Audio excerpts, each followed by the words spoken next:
How to secure OpenClaw. The first step is to restrict your network. So, guys, first make sure your OpenClaw only runs on localhost. This prevents other devices on your network from accessing your AI assistant. So, to check if you're running on localhost, all you need to do is just open up your Windows Explorer. And then, let's say from this PC, go ahead and open up local disk, head into users, head into user, and then you'll find the OpenClaw file.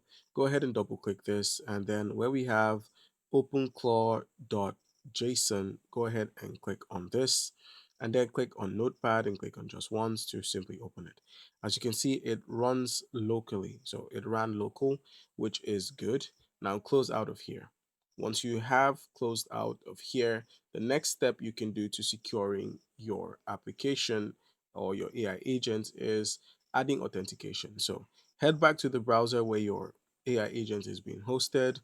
From the chat menu, head over to overview, and then where we have gateway access, where the dashboard connects and how it authenticates, head into your password and simply create a password to log in. So you must have a password to log in. So create one and then simply click on refresh and connect, and you're good to go. Now, the next thing you can do is securing your API key. OpenClaw connects to external models or services, and as such, you need to make sure your API keys are secure. So, from the dashboard of wherever you got your API key from, head into the API key menu. I'm using XAI for this.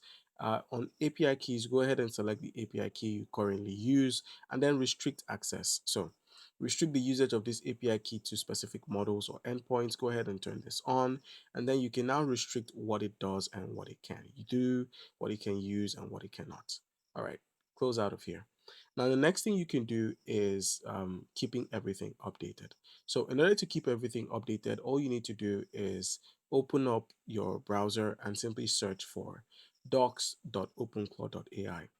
Now, all you need to do once you're here is under the install menu, head into updating, and you'd find that OpenClaw is moving fast, and then you can use OpenClaw update to simply update your software. That's how it works. It also functions the same way on the local host that you're using. If you head into the control menu for it and then head over to where we have settings, where we have config, and then you'll find updates. So auto update settings and release. So make sure the auto updates are toggled on. So go ahead and enable auto updates. So it's gonna install any new updates that are made. All right, guys, that's how you can go about this.